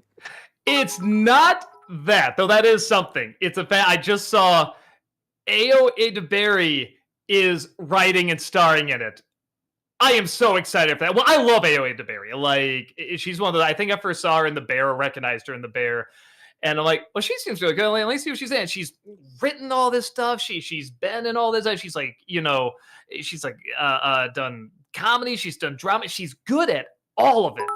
And yeah, just about everything I've seen her in, whether it's good or bad, it's always interesting. And just knowing that, I'm like, I am hyped for that. That's like the newest movie outside of like maybe, I don't know, the new Spider-Verse movie, where I'm just like, I am crazy excited for that. Kevin Lane, thank you for the $5 super chat. Next year, May should be Mad Max month. You can review all 3 movies in Furiosa. In fact, you can make a fanscription video, at least one for them. Um, Again, I kind of feel like the Fury Road one I did was kind of working in the other movies in there, kind of giving my thoughts on them. Um, I mean, Furiosa, I guess, like, again, I just did like a review of your entire review show or Doug reviews. I feel like I got my thoughts out. I don't think I can add too much more. I think I kind of got it all out in that Fury Road review. JL, thank you for the 500 bits. What do you think of the Power Rangers Turtles crossover from In Space? I didn't see it. It doesn't look like my thing. Yeah, it just doesn't look like my thing. Sean, thank you for the $5 super chat. NC for War Games and or The Bear, the movie, not the show. Um, that's another one I don't know if I like War Games, and I remember liking The Bear okay, but I don't think I can really bring that much to it. Yeah, I don't have a passion to really talk about either, and I just don't think I can bring anything that new. Dime a dozen, thank you for the $5 super chat. Hey Doug, have you heard of Epic the Musical? It's a music-based project that adapts the Odyssey in a really creative way. Yes, but I haven't heard. I take it back. Actually, I have heard a few tracks from it. It was really, really cool, but I haven't heard or seen the whole thing, and it sounds really, really cool. Did I? No, I was thinking of something else. I was gonna say like, did I hear they're making a movie out of it? But no, I'm thinking of was it Hades Town? I think that's what I'm confusing it for, Oh, which yeah, is very they're different. getting a pro shot for Hades Town, yeah. Yeah, a pro shot. That was it. Yeah, Mhm. but no, I should look more into it because what I saw was pretty cool. Obro Productions, thank you for the $5 super chat. Saw The Monkey, and honestly, I loved it when it was funny, but without giving away, I found the main character plot boring. It worked okay for me. I was astonished so the main actor playing the twins, he does a good job. He's a good actor and everything, but the one playing the boys, I was really convinced that was 2 different boys because the performances just seemed so believable. And he didn't have to alter it that much. He altered it just enough where I'm like, yes, I believe these are 2 totally different people, but they're not overplaying it like, well, I'm trying to be really different so you don't know that's really me kind of thing. I thought he did such a good job. Yeah, I had a blast with it. Movie Mike, thank you for the 500 bits. Which comedy sports movie villain do you like more? Ben Stiller in Dodgeball, a true underdog story, or Christopher McDonald in Happy Gilmore? I'm a big Christopher McDonald fan. Like I said, I think he takes those bully roles and he just adds this really fun, unique spin to it. So I will say that even though I acknowledge the Ben Stiller character probably has more funny lines in Dodgeball, but yeah, it's Christopher McDonald for me. I'm excited to see him in Happy Gilmore too. Future movie actor, thank you for the $5 super chat. While I get having concerns about anime claims, be interested to see NCs of other Pokemon movies like the movie 2000, 3, the movie, and Mewtwo Returns, all WB. I agree. Ain't gonna happen. Yeah, just the copyright claims. Like I said, we have to put up with several, right now anyway. Throwing Japan into the mix is just not a wise move. James, thank you for the $20 super chat. In your Atlantis review after Milo says, that would make you 85, 88, 100. You cut off the rest and say 100 years old? But she was like 5 when Atlantis sank. Your joke doesn't make sense to the scene. You're probably right. That's why it's just a joke. JL, thank you for the 500 bits. Which shows and movies are you watching? I assume they mean now, but they wrote no. What movies and shows am I watching? Was that it? Yeah. What am I watching? I'm watching Proud Family for Disney December. Heck yeah. Yeah, it's pretty funny. I will say nothing's been quite as funny as that first episode, but it's been kind of back and forth. But yeah, what is funny? It's really funny. What like I said, Catfish in the morning. White Lotus, we are watching that. We're big White Lotus fans. Sure, there's other stuff. Oh, I did watch Castlevania Nocturnal. I finished that up and I loved it. Absolutely loved it. So yeah, guess some right there. Sean, thank you for the $5 super chat. Have you seen the westerns Jeremiah Johnson with Robert Redford and the outlaw Josie Wales with Clint Eastwood? No, I hate to say it, I don't even know if I've heard of them. I'm not a big Western guy, which is not to say I don't watch like the really big ones like Good, Bad, the Ugly, Tombstone, Unforgiven, all that. But I probably should make an effort to check out more of them because they are so stylized and they are so cool. And so much. It's such a big part of cinematic history, so I really should. Alto the Sting, thank you for the 510 bits. Was just watching the Big Mama's House review. Surprisingly, Raja Gosnell did not direct the second and the third films of the trilogy, but did stick around to direct two Scooby Doo movies. Yeah, well, that amazing talent has to go somewhere. He could be a delightful man. I have no idea. His movies are just so terrible. They're just so easy to rip apart. Treg, thank you for the 500 bits. Two films I would consider guilty pleasures are Renfield and Ted. They are films that I can see why someone wouldn't like, but I know there are a fair amount of people who find a lot to like. If either of you have seen them, do you have any thoughts? I really liked Renfield. I so I feel bad because we started it, and again, I fell asleep. It was during the fatigue time and everything, so I remember liking it fine, but I didn't finish it, so I can't really react to it. Ted is one of those movies where I remember everyone saw the trailer and say, "Oh, that's gonna suck," whatever, and I'm like, "Nah, I think this is gonna work. I think there's a good idea. I think this guy knows how to take this idea and turn it into an hour and a half and make it work." And I thought they did. It is still stupid, but I enjoyed it. JL, thank you for the 500 bits. Do you think the McDonald's brothers were overreacting about powder milkshakes and didn't give it a chance? I don't know. I thought he nailed it pretty well. I'm not selling any milkshakes with no milk or shake.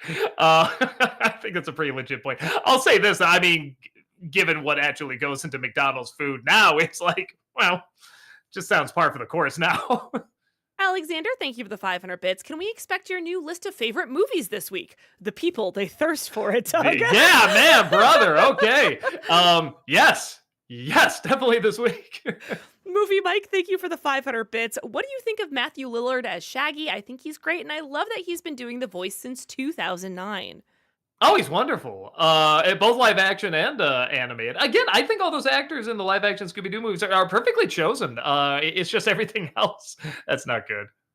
Jace, thank you for the $10 super chat. Fortnite should collab with Back to the Future's 40th anniversary. Think about it. Each section of the island could be a different time period from the trilogy, Marty, Doc, and Biff skins to earn and change.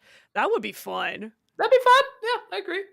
Obro Productions, thank you for the $5 super chat. Have you seen Common Side Effects on Adult Swim? It's one of my favorite new shows.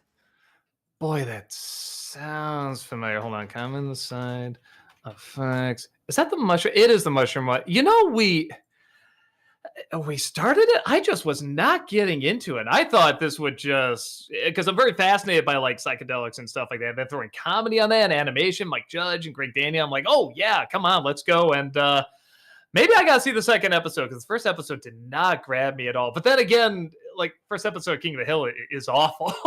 So maybe I really should give it another shot. Sean, thank you for the $5 super chat. Thoughts on Abbott and Costello and their movies like Buck Privates and Meet Frankenstein? I mean, they're classics, aren't they? What makes at least the monster ones, I've seen their other stuff too, but I mean, what makes the monster ones so good is that, yes, they're a spoof and they're doing comedy and everything, but they do a good job. It's kind of like with Young Frankenstein, getting the feel and the look of the monster movies. And I just feel like a lot of movies back then, and maybe even now, it just wouldn't do that as much. So for them to, you could tell it really came from a place of love. They love these movies, and that really shows throughout those films. And they are very, very funny. James, thank you for the $50 super chat. Really appreciate Thank that. you. Thank you. What's a joke in a film you love, but it upsets you when others don't understand it? For me, it's the Fozzie and Kermit twins joke in Muppet Caper. People don't understand the characters are seeing a green Fozzie with Kermit eyes and the hat on. Really? People don't follow? That's a great joke in that movie. Man, that's a good question. For $50, I gotta think of something. So I'll say this because I am like a lot of critics I really respect just not understanding the monkey. I hate putting it that way, understand, because like you don't get it. Like that sounds so pompous, but I know where they're coming from. Where nothing is explained why this world is like this, and it's not made very, very clear. but I really think that's part of the fun. And I gotta say, after we saw the movie, this did I say this during the stream or not about the lady coming up to us? Did I say this or no? I think you didn't mention it today, but you did Okay, mention it okay. like Okay, the yesterday. stream yesterday. Yeah. Yeah, but okay, so this lady came up to us afterwards. We're seeing with a few friends, and she was just like, "Were you the guys who were laughing throughout that movie?" And we thought we were in trouble. Like, "Oh no, we're gonna piss her off or say." I was like, "Yeah," and she's like, "Thank you. I didn't know what to make of this movie, but whenever I heard you laugh, I knew. Oh, okay, that part's supposed to be funny." And I just thought that was so funny. We're like, "Oh, happy we can help, whatever." But yeah, I like the idea that uh, somebody can go in that and not know what it is, but just by hearing the laughter of others, get an idea. Oh, okay, like I can see why this is. No, I know because I literally talked about this movie, Banshees of Inisherin. I think there's so many people who don't know that's supposed to be a very, very, very, very dark comedy. I think they go in thinking it's supposed to be a drama, and there definitely are dramatic moments, but it is definitely a very, very dark comedy. If you go in with that mindset, it's a very twisted, dark movie. It's really great. JL, thank you for the 500 bits. What's your favorite McDonald's burger to eat? Oh, um, I can't do it. I can't even name one. I really don't like McDonald's burger. I do like their chicken nuggets, which some would say is even worse, and I get that. But when it comes to burgers, no, they're too salty. They're too like the cheese is kind of plasticky, and I can't do it. I can't even name one. I can't even fake it. Chase, thank you for the $5 super chat. Maybe a review of Repo Men with Forrest Whitaker and Jude Law. The film takes place in 2025, and with advancements in technology past few years, not too far off. Huh. All right. I don't even know that one. I'll look into it. Movie Mike, thank you for the 500 bits. What do you think of Bill Murray and Kingpin? Oh, he's great. I think that's when he was starting to take more side roles instead of starring roles, and yeah, so I think that stood out to a lot of people like that. And I think Wild Things came out the same year, and he was great in both of them. Night Heron Productions, thank you for the £10 super chat. Hi, Doug, longtime fan since 2008. Just wanted to say thank you for all the great content through the years. When I'm down, your videos can always cheer me up, so thanks for that. Cheers, all the best. Oh, thank you so much. It's so kind of you to say. Thanks for watching for so long. Peter Parkers, thank you for the $5 super chat. Kathleen Kennedy just announced you as the next head of Lucasfilm. What's your first order of business upon taking the office? Oh man, I don't know. Another Ewoks movie, clearly.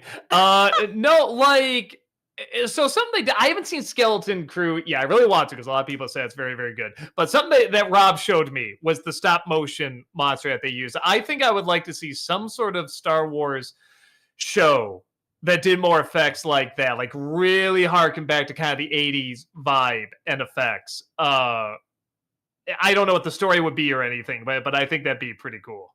Sean, thank you for the $5 super chat. Thoughts on the Maltese Falcon? Oh, it's a classic. I can't say it's like my favorite of those noir movies, but yeah, I mean, there's so many memorable scenes. I mean, just the last line is like one of the most famous lines ever written. But yeah, no, it's a good movie. It's good to see. Like I said, that didn't start the whole film noir thing, but it's definitely one of those that really, really popularized it. So yeah, no, it's definitely anyone that's a film buff, definitely that's required viewing. Alexander, thank you for the 500 bits. Have you seen the film Black Mass? Johnny Depp as Whitey Bulger is some of his most chilling acting and probably his best performance of the 2010s. Uh, no. Maybe I should say because I did hear pretty good things about it. Future movie actor, thank you for the $5 super chat. Plans for another Nickelodeon month. Can finally do an NC of Nick Gas games and sports for kids, and in doing so, actually cover the Nick game shows. Maybe we talked about. There's so many other theme months. Well, here's the thing too. Now the generation that remembers Nickelodeon is not the same generation as me. So I could say Nickelodeon game shows. They'll be like, "Yay! What is this? What is Double Dare? What is Nick Arcade? Huh?" And but maybe that'd be fun too. I don't know. One of these days, we did talk about like it'd be fun to try and just get all the footage of like old Nick game shows and be like, yeah, let's just do it 20 years later, kind of thing. Better late than never. James, thank you for the $10 super chat. What are your thoughts on, in my opinion, the audience insulting cliche? It was all a dream. It didn't happen. The reason the MGM film did it is because they didn't think audiences would believe Oz was real. Um, it depends. I think like anything depends how you do it. More often than not, you're right. It's usually very underwhelming. But if you want the best one ever, I mean, there's doesn't even hold a candle. Newhart. If anyone knows the ending to the show Newhart, I mean, people still to this day say that is at bare minimum top 5 greatest endings to a show ever, and it ties into a dream, and it's very very clever. Brady, thank you for the $5 super chat. You should check out The Assassination of Jesse James by the coward Robert Ford. It's beautifully haunting. Yeah, I mean, it doesn't help that I know the ending because of Yogi Bear, that Yogi Bear video, but I should check it out. I've heard decent things about it. Treg, thank you for the 500 bits. What would you say are some of your favorite comedies? Some of mine are Hot Fuzz, Shrek 2, Lego Movie, Harold and Maude, Tokyo Godfathers, Kung Fu Panda, and Kung Fu Hustle. Same. Except Kung Fu Hustle, I couldn't quite. Oh wait. Nothing at Kung Pao. Yeah, Kung Fu Hustle, I couldn't quite get into. Maybe I should give it another chance. But somebody brought up Great Race. That's one. Oh well, what's some of the others? Man, you listed a lot of them. Honestly, yeah. I mean, it's just ditto for a lot of it. Blonde the Dolts, thank you for the 500 bits. What do you think of this idea for a sketch? It's the business card scene from American Psycho, but it's just a bunch of Dougs in suits, and instead of business cards, they compare each other's back credit cards. There you go. Oh, I mean, boom, mad. Movie Mike, thank you for the 500 bits. Which Patrick Warburton character do you like more? Buzz from Buzz Lightyear of Star Command or Mr. Barkin from Kim Possible? Uh, Barking because I like the way they keep working him in to every. Somehow he teaches every class. Was he originally like the principal or something? I don't know, but I love the way they keep working him. He was a good, despite sounding nothing like Tim Allen. I think he was a good replacement for him. Like he did a really good job as Buzz Lightyear. JL, thank you for the 500 bits. What's your favorite scene in Lord of the Rings? Man, all of them. Probably, man. It's like a three-way toss-up between flashing into Arwen's future. I thought that was so well handled. That was so well done. The lighting the beacons in Return of the King, and then just everything about the elephants in Return of the King. That was. I mean, we just watched it again. It's just like, like I still can't believe how good that that whole scene turns out. Treg, thank you for the 100 bits. Hi, Doug. Where the Wild Things Are is also one of my favorite films, so I have to ask, what's your favorite scene/moment? Mine has to be when Max says goodbye to Carol and the others, but that might just be because of how the movie builds up to that moment. Man, there's a lot of good ones. I like the son talk. What? That ain't happening. That ain't. I don't know. It's just so like how a kid would think. No, this authority, this giant monster. He knows what he's talking about. He's like, no, that ain't happening. I just love that. I actually, it's a very sad scene, but I love when the snow fort gets destroyed and he's in tears and everything. The sister just gives a look like she's not happy about it, but she's like, but friends. It's like you just get both their ages. You get what they're going through, and that's just such a real but harsh moment. Yeah, I say one of those. Jace, thank you for the $10 super chat. Idea for commercial special Super Bowl ads. Personally, I think the last good year was 2009 with the 3D glasses during Monster vs. Alien trailer event. Yeah, I'd have to look. I always say I'm going to do it, but here's the thing too. It's one of the few times where there's actually too much information because every time I try to do research on it, it's a little harder to pin down like where it kind of started going downhill, and to do the best ones would be really tricky. But I don't know. One of these days I'm going to buckle down, just going to focus like man, be like, okay, I am going to do that because I love, you know me, how much I love commercials, and Super Bowl commercials when they were the best, they were amazing, and they've just gone so downhill. So I love to do a video on it. I don't know when I have the time yet, but one of these days I want to. Blonde the Dolt, thank you for the 500 bits. Critic, what's your favorite Coen Brothers movie? Well, you're wrong unless your answer was Miller's Crossing, in which case, good job, Critic. I have to see it again because when I first saw it, I had a hard time following it. And then everyone just kept saying how good it was. And I'm like, all right, one of these days I'll rewatch it. And I never did. So I got to check that out again. But probably Fargo. I know it's like a cliched answer, but it's true. Matt, thank you for the $5 super chat. Would you ever review the old ensemble comedy movie Cannonball Run? One of its few surviving cast members was a very young Jackie Chan. Yeah, that's true. I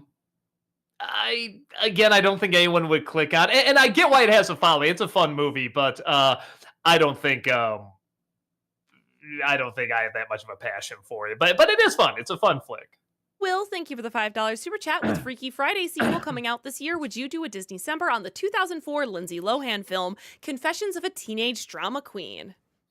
I've never seen that one. I didn't know they're doing like with Lindsay Lohan and Jamie Lee Curtis. Is that what they're doing? I'm not sure, actually. I'm so curious. Yeah, do they pick like two other people? Are they like the kids of them or something? Yeah, huh. I'm curious. I'm intrigued. Future movie actor, thank you for the $5 super chat. Plans for NCs for both Ants and The Jungle Book 2. Things that can definitely be said and covered for both of them in a longer form review. Maybe Ants. I think Ants would be fun. I didn't know. I guess a lot of people don't like that movie. I'm like, what? I remember really liking it, but I guess it has a very kind of divided fan base. Jungle Book 2, I don't have much to say. I did Disney December on it. That was enough, but I might do Ants. James, thank you for the $20 super chat. I like that in Hell of a Boss and Has Been Hotel, they show Satan and Lucifer are two separate beings. And in the trial episode of Boss, Lucifer was supposed to be one of the jurors, but his seat is empty with just a rubber duck. Yeah, I like that too, but so I do lose track of how that works. So they are different universes, right? Hell of a Boss and Has Been Hotel, or are they the same? I think they're the same. Okay, because I really did see at the end of season 2, I was just like, okay, so this is the big man, this is the Satan, this is the boss, and then when you said that, I'm like, oh yeah, I do remember the little rubber ducky thing there. Yeah, so maybe you're right. Maybe I gotta do more research into that, or maybe you just did for me. Sarah, thank you for becoming a member over on YouTube. Appreciate that. Thank you. Movie Mike, thank you for the 500 bits. Which villain in a movie directed by Mark Dindal do you like more? Yzma from Emperor's New Groove or Darla Dimple from Cats Don't Dance? Oh, is that the same? Man, that checks out. That so checks out. That's the same director. Gotta be Yzma. Yeah. It's really close though. Both of them are very, very funny. Boy, and they both have like a giant henchman. The more I think about it, don't they? James, thank you for the $5 super chat. Nostalgia Critic mistaken pronunciation. In your Polar Express review, you called Lo-Fi Girl Luffy Girl or Lofi Girl. Oh, and trust me, the comments let me know. Don't worry. JL, thank you for the 500 bits. What's your all-time favorite scene from Teenage Mutant Ninja Turtles 2? 2.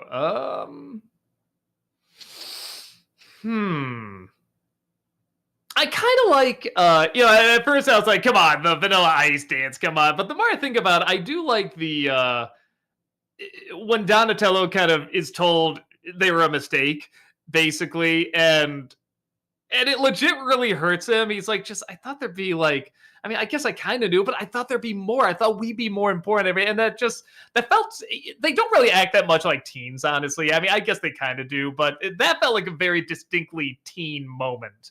And it's kind of a heavy moment for a Ninja Turtles movie too, honestly. Chase, thank you for the $5 super chat. Maybe next video game review could be Earthworm Jim. His creator made a 2-book series chronological of the game's story, and it really ties it all together. He made a what? I'm sorry. A 2-book series that chronologicals the game's story and ties it all together. Oh, really? That sounds like... I gotta check that out. That sounds like fun. I do love the Earthworm Jim game. Well, the first two. I really do like a great deal. I don't know how much I can add to it, but yeah, but I do remember really, really liking them. Treg, thank you for the 500 bits. Have either of you seen the Robert Altman films McCabe and Mrs. Miller, The Long Goodbye, or A Prairie Home Companion? And if so, I would love to know your thoughts. I saw The Prairie Home Companion. It was all right. We did we were kind of those boring people that would listen to those. So we were kind of excited to see it. When we saw it, we're like, is that right? But the other two I haven't seen. So I should probably check out. Will, thank you for the $5 super chat. Heather, in honor of the Oscars this weekend, which of these Best Picture winners do you enjoy more?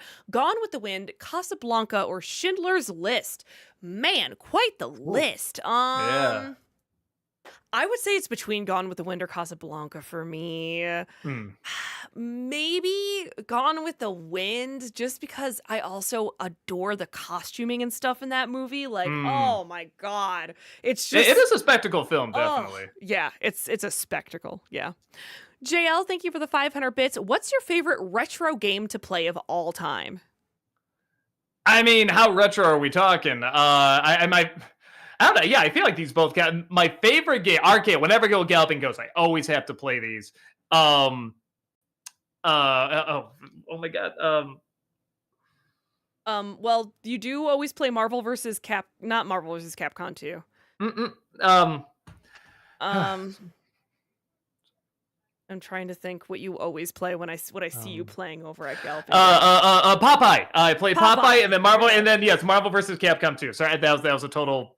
I wasn't thinking that hard about it. That was a brain fog moment. part. Yeah, sorry. No, it's all right. I was trying to think and trying to help. Thank you for filling the dead air. JL, thank you for the 500 bits. Were any of you guys good at English at school? Because I stink at it. I mean, I taught it for 10 years, so yes, it was my favorite subject. It depends. Sometimes I was good. It did kind of depend on the teacher. If the teacher made it interesting, I was pretty good at it. If not, that was pretty bad. We are going to have to pick up the pace because we're still Pick it an up? hour Gotcha. behind. Movie Okay. Mike, thank you for the 500 bits. Well, I think we'll be all right. In the last episode of Amphibia, what do you think of the moment where Andreas turns against his father? I love how Keith David says, "I'm doing something I should have done a long time ago, standing up to you." It's good. You can see it coming, but it's still good. Dev the Wiser, thank you for the 500 bits. Favorite noir movie? Oh man, favorite. Oh my god. How can I say Sin City? Nah, I can't do that. Third Man. Let's say Third Man. Sarah, thank you for the $5 super chat. Hey, Doug, are there any guilty pleasure movies that you're ashamed to admit that you like? I want you to scrape the bottom of the shit barrel. Because we're in a rush. I'll just say Greatest Showman. I know it's bad, but I love it. Inactive, thank you for the $10 super chat. Hi, Doug, been a fan for many years. All-time favorite NC episode is A Troll in Central Park. Keep up the great work. Can't wait to see more. Oh, thank you. Keep watching. We'll keep doing it. James, thank you for the $10 super chat. Disney December ideas: The Devil and Max Devlin, Cosby, Man of the House, Operation Dumbo Drop, George of the Jungle 2, Santa Who, Leslie Nielsen, The Preacher's Wife, G.I. Jane, Cocktail, Con Air. Okay. See what I can do. Movie Mike, thank you for the 500 bits. In the Jungle Book remake, why didn't you like that they changed the ending and had Mowgli stay in the jungle? Jon Favreau said he liked the original where Mowgli left the jungle to live in the village. Oh, he never liked the ending, rather. Well, he should read the sequel then, where he goes on a killing spree. I'm not even kidding. That's the next one.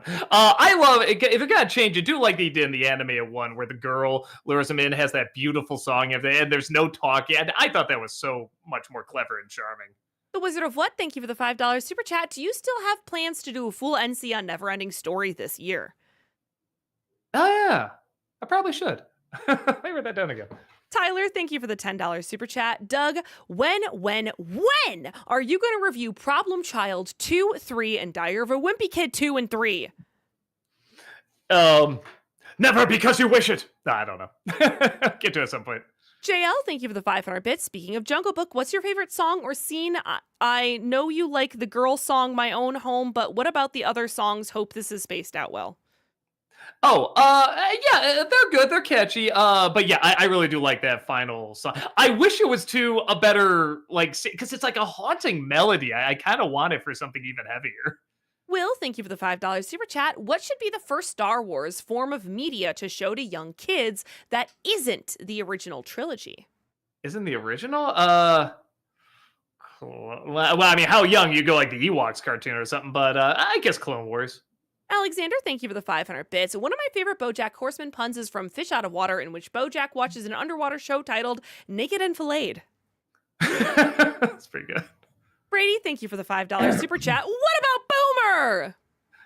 Boomer will live. Thank you. The Mass Boss Nerd, thank you for the $10 super chat. When you review Rampage, I think it was adapted pretty good because the source material was weird and wacky. Remember, it was Soda'd that caused the mutations, not CRISPR? Also, you dare mock my idea? I gotta check it out. I haven't seen it yet. Treg, thank you for the 500 bits. Favorite BoJack Horseman moments? I love a lot of its iconic scenes like the eulogy and a view from halfway down episode, but I gotta respect the "you are all the things that are wrong with you" speech by Todd, because it's a much needed lesson everyone should learn. Yeah, probably the second to last episode, the eulogy, and then the one where they're in the planetarium. You know, if I say it's a spoiler, but yeah, that hurts. Blonde Adult, thank you for the 500 bits. Critic, how can you like Has-Been Hotel when they replaced Josh Tomar from Oni Plays as the voice of Tom Trench? Tomar! I have often dreamed of Josh Tomar. It's a shame, but I get it. There's a lot of stuff that happens with, like, you know, whatever SAG and stuff like, and unions. Like, I get it. It is a shame. I don't like seeing it happen, but at the same time, we got some great talent in there too.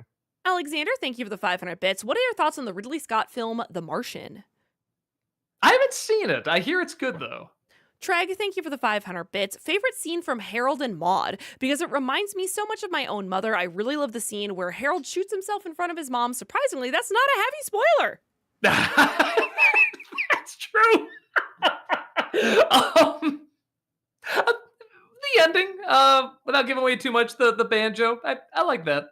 Psychode, thank you for the $20 super chat. Hey there, Doug. In your opinion, has there ever been a sequel that has absolutely eclipsed the first movie? Eclipsed? Yeah, Ouija 2 and Annabelle 2.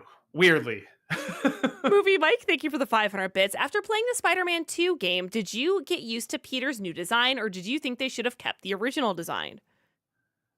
I didn't even know if there's that major a change, so I guess I got used to it. Jace, thank you for the $10. Oh, no, Peter himself. Yeah, Peter's face. Yeah, Peter's face. I confuse which ones, but I think I got used to it fine. Jace, thank you for the $10 super chat. This is part 1 of 2. Epiphany. The real reason Doc reads Marty's letter of warning is because despite changed variables, Marty's photo was never restored to the way it was. Or Marty's time travel was destined because after all... ... Jace, thank you for the $10 super chat. This is part 2 of 2. We never find out how Marty and Doc met. Maybe Doc has been waiting all these years for Marty in order to create the time machine he secretly knew would work since he was told by Marty in 1955. Thoughts? That's a fun idea. I don't think that was intentional, but it's a fun idea. I like it. Treg, thank you for the 500 bits. Favorite Hell of a Boss character? I love Millie and Blitz, but my favorite has to be Stolas, at least from the episode Ozzy's and onward. Yeah, me too. I like Stolas a lot. Blonde the Bolt, thank you for the 500 bits. I, for one, prefer Spider-Man as a younger kid, like high school, early college, age Peter, and I also like it when Black Cat is a fair bit older than him, and CBH, I'd prefer when he get with Black Cat rather than Mary Jane, but maybe just what I would like, what I would do and like is messing with my headcanon. Yeah, I just see it way too much. That's the even when it's done great, I'm just so sick of seeing it. Chase, thank you for the $10 super chat. Was the 3-part super chat rule put in place after or before I did my 3-part rambling about how Ghostbusters 2016 was made because Glass Ceiling, aka Madam Web, was rejected in the early 2010s? Curious. I mean, it wasn't just one person. We were just starting to get a whole bunch of messages that were like, we said we're writing this down right now. You know, yeah, like no, trust me, it wasn't just you. Will, thank you for the $5 super chat. Honest thoughts on the fight at Sal's Pizzeria and the riot scene in Do the Right Thing? I mean, it's good. It's effective. You see what builds up to it. So, yeah, no, it's very well done. Movie Mike, thank you for the 500 bits. Are you excited about the animated Avatar movie coming out next year that will have the characters as young adults? I'm excited, but I'm kind of bummed that they won't have the original actors coming back to do the voices. Hope the new actors capture the spirit of the original. Oh, it's a shame they're not coming back. Yeah, if it's the same people that put it together, yeah, I'm curious to see what they have in mind. JL, thank you for the 500 bits. What do you think of the old Nickelodeon show, Figure It Out? Man, I haven't seen that in forever. I remember liking it, but I literally haven't seen it since I was like 8, something like that. Advanced Hell, thank you for the $2 super chat. Hops are key, thank you for the $5 super chat. Would you ever do a Blair Witch Project review? There's a ton of made-up lore by the filmmakers. Your dive into it and perspective would be interesting. Yeah, I have it on the list. We'll get to it at some point. I mean, the parody writes itself is pretty easy to do. Alex loves musicals. Thank you for the 500 bits. I know a lot of people have already mentioned it, but if you have time, I really hope that you do check out The Ice Princess. It was one of my favorite DComs growing up. I have it written down. I'll get to it. Mace, thank you for the $5 super chat. Good evening, Doug and Heather. Hope you're doing well. Did you guys catch The Monkey and what'd you think? Yeah, I loved it. I know it's not going to be for everybody, but I really, really liked it. JL, thank you for the 500 bits. Do you think Cog was the best Jungle Book villain, or do you think Shere Khan was number one? Khan, even though Khan's pretty good. Not Khan. Alexander, thank you for the 500 bits. What are your thoughts on both the original version and the remake of The Longest Yard? I haven't seen either. I should see them because they both look like fun. Strider for Life, thank you for the 500 bits. Nostalgia Critic and AVGM, but ruined by AI. Arnold Schwarzenegger as Doug Walker and Sylvester Stallone as James Rolfe. Oh no, it's got to be Bruce Willis. He's got the shaved head.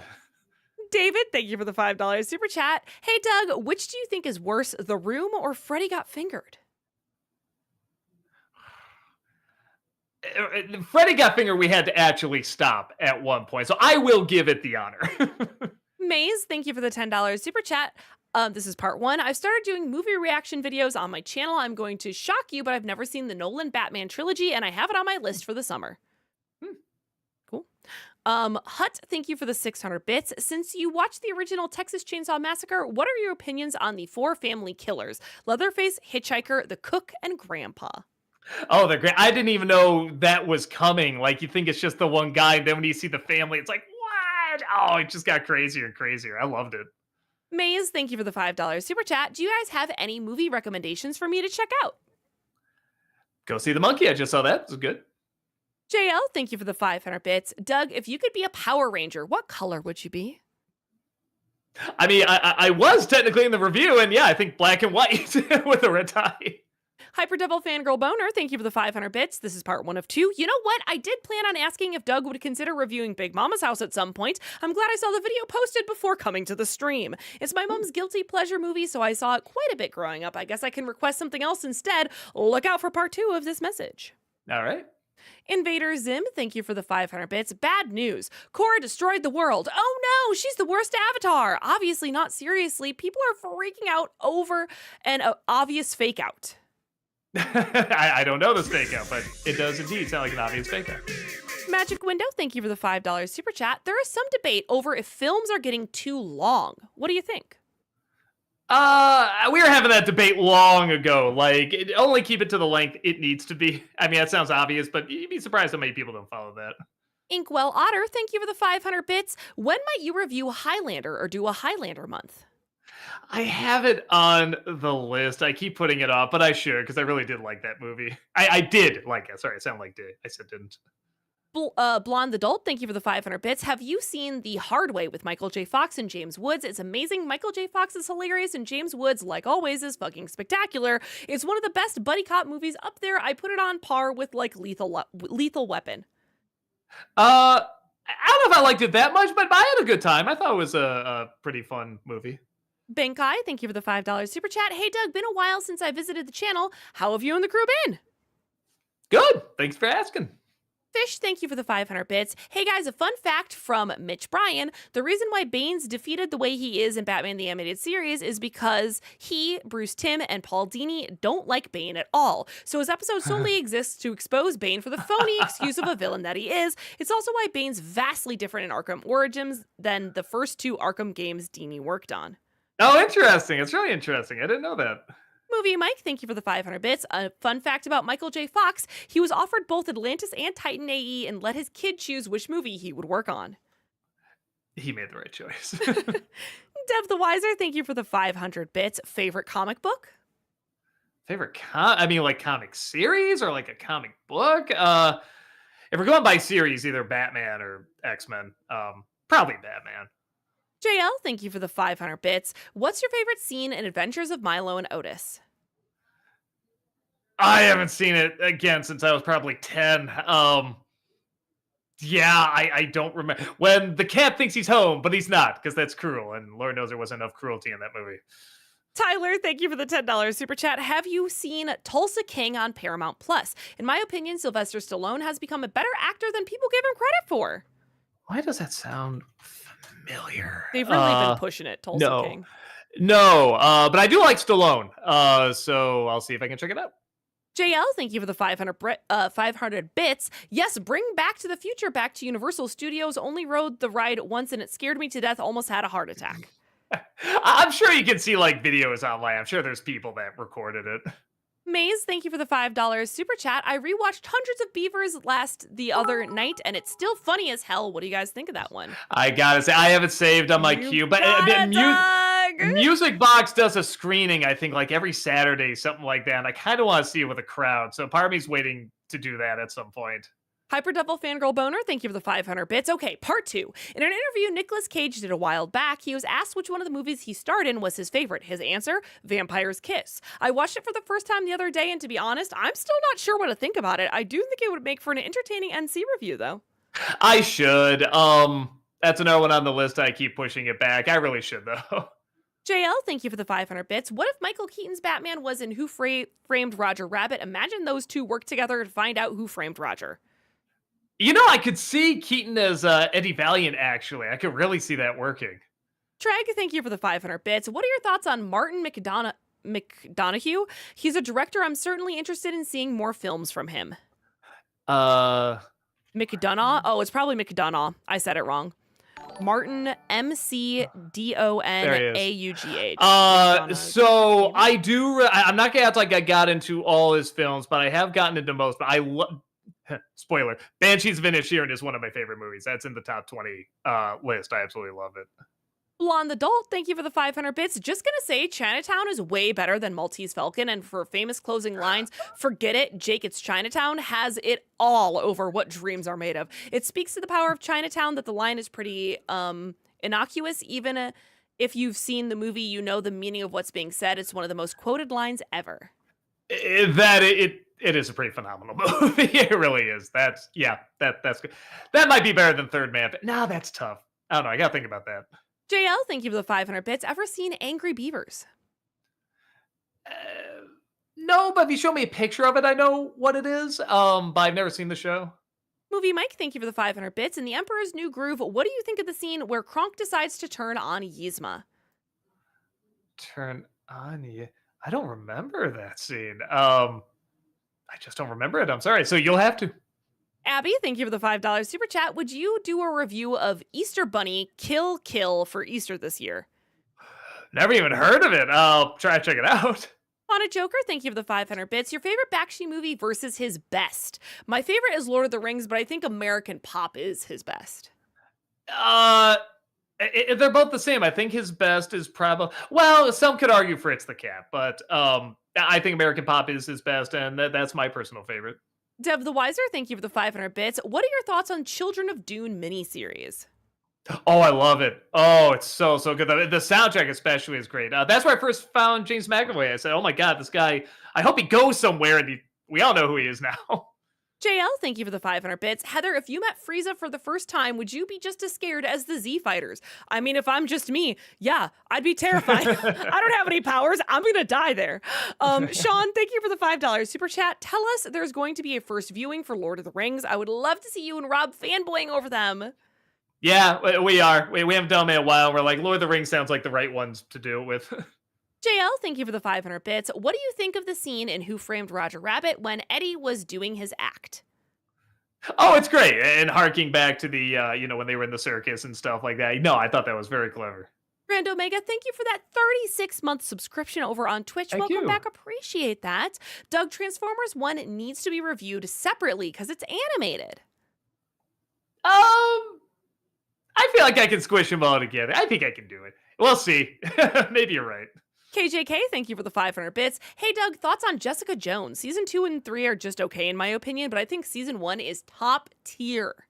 Season 1's fantastic. I started Season 2, but for some reason I didn't finish it. I didn't even know there was Season 3, so I gotta watch that. But yeah, I should, because I really did love the first season. Okay, and almost with perfect timing. Whew, we wow. are done. We got there. Man, we're there. Whoo, nicely done. Thank you. I'm glad that we got it. I mean, yeah, we have a minute, so I don't think we're really gonna get to any other questions here. JL, thank you for the 500 bits. Heather, Superman team up with Goku, Batman take Vegeta under his wing, good night. Okay, great. Good night. Thank you all so much for joining us here today. As usual, we super appreciate it. We do have content on Twitch 5 days a week, so YouTube, come on over and hang out with us sometime, okay? I swear we're a lot of fun. Come hang out. Doug will be back on Friday on both Twitch and YouTube here playing more of Arkham Knight, so come join us for that. Have a wonderful evening. I am gonna have on the Twitch side of things, I'm gonna have us raid Miss Tamara Chambers. Someone asked earlier, when you're ever gonna see Tamara again. You can 5 days a week at twitch.tv/Tamara Chambers. So And if you wait literally 5 seconds, you see it right now. Indeed. All right, everyone, have a wonderful evening, and we will see you later. Bye. Bye. Goodbye.